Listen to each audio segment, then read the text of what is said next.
ने कहा महाराजा आ जेड़ा कुत्ता तू कोल बन्ने ध्यान चंद डोगरा, ये जेड़ा कुत्ता तू अपने कोल बन्ने ध्यान चंद डोगरा नूं मार दे, इनू खत्म कर दे, नहीं तो जिदन तू मरिया ते मैं मरिया ए राज पंजाब दा टुकड़े टुकड़े कर देगा। और तुहानूं पता होना चाहिए उस तो बाद की होया। ओ ध्यान चंद डोगरा जब महाराजा रणजीत सिंह दी देह नूं अग लाई गई, दाग लाया गया, अगे हो मरदा सी, अलंकार नूं कहंदा सी मैनूं देखो जान ना दिओ किते मैं मच ना जावां। ओ ध्यान चंद डोगरा। हरी सिंह नलूए ने जमरौद का किला बनाया, बैठो हुण मुगल टप्पण नहीं देने।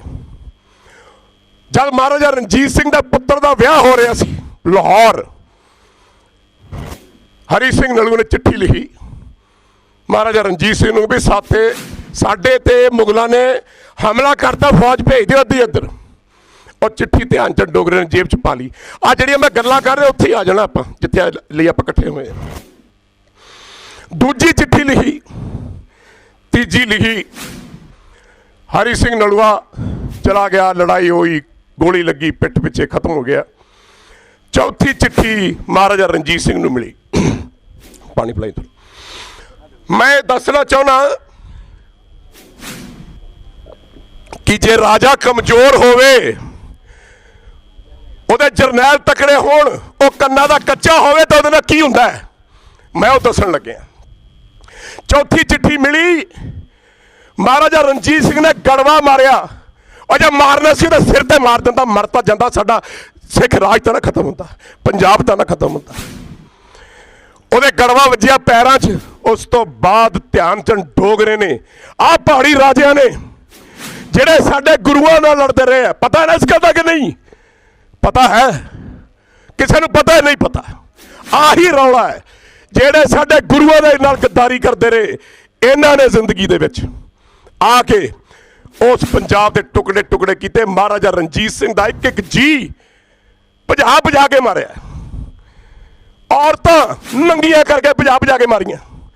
मैं बयान नहीं कर सकता, मेरी अखां विच हंझू आ जाते हैं कि उस पंजाब का हाल की होया कीता इन्होंने। ये लोग 2000 साल गुलाम रहे ने, और जिदन पाकिस्तान बनया सी उदन ये गल माउंट बैटन ने कही सी, ये गल कही सी कि तुसी इन्हां नूं गुलामी करदे हुंदे देखिया, गुलाम प्रस्त हुंदे देखिया। जिदन तुसी इन्हां नूं आज़ादी दे के सत्ता इन्हां दे हत्थ च फड़ाती, इत्थों कौडी कौडी सिर रोल देणगे। ये माउंट बैटन ने मास्टर तारा सिंह नूं आखिया, मैं लीडरां दी ते किसी सियासत पार्टी की गल नहीं करता, पर उन्हां बुजुर्गों की गल जरूर करदा जिन्हां ने पंजाब नूं बेचिया, पंजाब की इज्जत नूं बेचिया, पंजाब के रहनुमा नूं बेचिया, ते पंजाब के किसानां नूं बेचिया। मैं उन्हां दी गल करदा। मास्टर तारा सिंह इत्थों जांदा दिल्ली, जब 1947 च वंड हो रही है, जिन्हां प्रधानमंत्री पाकिस्तान का उन्होंने बुला के क्या कहता हो रहा, कहता मास्टर तारा सिंह पंजाबी सूबा मिलता लैला दिल्ली तक मिलता, एडा वड्डा पंजाबी सूबा मिलता लैला। कहता जी हाँ मैं लैन आया। कहता मैं इन्होंने देखिया, मैं पाकिस्तान तां अड्ड कराया तां जिद ने लिया है, क्योंकि तुसी इन्होंने गुलाम देखिया। जिदन सत्ता इन्होंने हत्थ च आ गई, ये थोड़े टुकड़े टुकड़े कर देंगे, थोड़ियां पग्गां ला के लै जाणगे, थोड़ियां धीआं भैणां कट के लै जाणगे, थोड़ियां जायदादां, थोड़ा सब कुछ खो के लै जाणगे। लफ सी master Tara Singh mount baton ने आख्या, मैं बना रहा एग्रीमेंट, पंजाबी सूबा लै ला। मैं पंजाबी सूबे की गल कर रहा, किसी धर्म की गल नहीं कर रहा। पंजाबी सूबा लै ला, मौज करेगा। हुण साडे ही बंदे जिन्हां पिछे असीं शहीद होए, जिन्हां पिछे असीं अपनियां कुर्बानियां दित्तियां, साडे बजुर्ग, साडियां मातावां, सब कुछ उजाड़ता इन्हां लोकां पिछे, क्योंकि इन्हां दे लोग तसीहे दिंदे सी। मास्टर तारा सिंह नूं जवाहर लाल नेहरू कहता है, गोदी च बिठा के, अपनी गोदी च बिठा के कहता है, लै तेरा साडा तां 9 मास का रिश्ता है, ऐसी तो एक मां के ढिड चो जम्मे हैं। मास्टर तारा सिंह की दाढ़ी नूं हत्थ ला के कहता तू की करदा है, आपां इकट्ठे रवांगे, तुसीं साडे बजुर्ग हो, तुसीं साडे वड्ड वडेरे हो, असीं तुहाडी सेवा करांगे। पंजाब साडा सरताज है, पंजाब साडी मां, पंजाब साडा प्यो।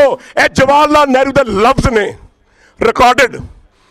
सवेरे मास्टर तारा सिंह जांदा है माउंट बैटन नूं, कहंदा नहीं जी इस तक इकट्ठे रहना, मैनूं पंजाबी सूबा नहीं चाहिए। ये साडे वड्ड वडेरे है जिन्होंने आपां भेजिया, उन्होंने कीता। उन्हें लख दुहाई पाई, Winston Churchill prime minister of England, उन्हें कहा आज़ादी ना दई, अजे 100 साल होर राज कर लो, ये लोग हिंदुस्तान नूं नेरे च डोब देणगे, ना करो। उन्हें फिर क्या पंजाबी सूबा लै लै, कहना नहीं जी इकट्ठे रहना। उस तो बाद जो कुछ होया उहदी कहानी भी मैं तुहानूं सुना सकदा। अपना इतिहास पढ़ो, देखो तुहाडे नाल की होया ते की नहीं होया। मैं अपने पिता जी नूं कहंदा हुंदा सी, मैं कहा पिता जी ये साडे पंजाब नाल साडी हिस्टरी मैं बहुत पढ़ी है, इस तरह क्यों होया? कहंदे बेटा जिहड़े लोग गुलाम रहन ना, बहुत देर गुलाम रहन ते उन्हां दी जंजीरां कट दईए, कोई कोई विरला हुंदा है, अकिरत घन मंदी हो मंदा। गुरबाणी च अल्फाज आउंदे है, अकिरत घन कहंदे एहसान फरामोश आदमी नूं। एक कंजरी बंदे दे खोपड़ी दे विच कुत्ते दा मांस रिंन के लई जांदी है, लहू दे नाल ढकिया कपड़े दे नाल। किसे राही ने पुछया एडी गंदी चीज ढकी क्यों है? पता की जवाब दिता? कोई अकिरत घन दी निगाह ना पै जे, कोई एहसान फरामोश इस चीज नूं देख ना लवे। क्योंकि गुरबाणी कहती है जेड़ा बंदा किसी का कीता भुला दवे उन्होंने नरक च भी जगह नहीं मिलती। मैं थोनों पूछना चाहना, जिन्होंने थोड़ा हरमंदर साहब ढाता, साडे गुरु घर ढाते, उन्होंने वास्ते पंजाब की है? पंजाब नूं छोटा इसलिए किया गया। अज किसानों की हिक ते परछा इस करके कढ़िया गया कि अखीरला पड़ा सी। जे पंजाब का किसान मर गया, जे पंजाब की होंद मर गई, जे पंजाब की मिट्टी मर गई, जे पंजाब की मां मर गई, तो असीं फिर पैर रख के इन्हां ते राज करांगे। याद रखियो, मैं कौम नूं जगाउणा चाहुंदा, जगाउण आया। जे तुसीं अज भी इकट्ठे ना तुरे, अज भी तुसीं एक मुठ हो के ना चले, याद रखियो तुहाडीआं धीआं भैणां कढ के लै जाणगे, तुहाडीआं पग्गां, तुहाडे सब कुछ तुहाडीआं जायदादां कुर करके लै जाणगे। तुहानूं भीख मंगिया भी भीख नहीं हो मिलनी। गल मेरी याद रखियो जे, अपने दिमाग फिट कर लियो। अज नहीं तो कल कदे नहीं आनी। मैं सिर्फ इस करके कहना है क्योंकि 65 साल की उम्र दे विच मैं कदे कदे अपने आप नूं, मैं जिन्ने सियासतदानां दे घरे पैदा होया, मैं मेरा सका फुੱਫੜ नरिंजन सिंह तालिब कांग्रेस का प्रधान हुंदा सी, प्रताप सिंह कैरो CM हुंदा सी, उदों मैं 5 साल दा सी। मैं प्रताप सिंह कैरो नूं वेखिया जदों अपने दफ्तर च बैठा सी, 2 सैक्टर असीं भूआ जी को इकट्ठे रहिंदे सी। मैं भी चला गया, मैनूं सियासतदानां नाल बैठण दा बहुत मौका मिलिया। 4 बजुर्ग आए, चादरे कुर्ते पाए लंबे, ਉਹ कैरो हैगा, वो कहता बापू जी आओ आओ आओ बैठो। पैरी हथ ला के अपनी कुर्सी पर बिठाया, कहते दसो जी की काम है? कहते तू ढट्टू दा CM है, वो साडे पिंड पक्की सड़क ही है नहीं, गड्डे च वज कर साड़ियां ढूइयां दुखदियां। जट बेचारे भोले आई बोलते होंगे। उन्हें ऑर्डर दिता, फटाफट SDO बुलाया, ये मेरे सामने की गल है, जाओ जाके पिंडों की सड़क पक्कियां कराओ। प्रताप सिंह कैरो क्यों मरिया? तुहानूं पता उहदा मर्डर होया? तुहानूं पता उहदा कतल होया?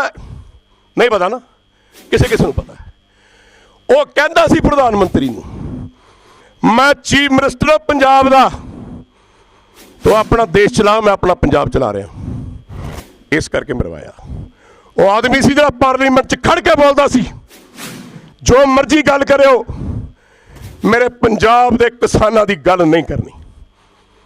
ਲੇਕਿਨ ਇਹ ਬਦਨਸੀਬੀ ਹੈ ਕਿ ਲੋਕ ਖਤਮ ਹੋ ਗਏ।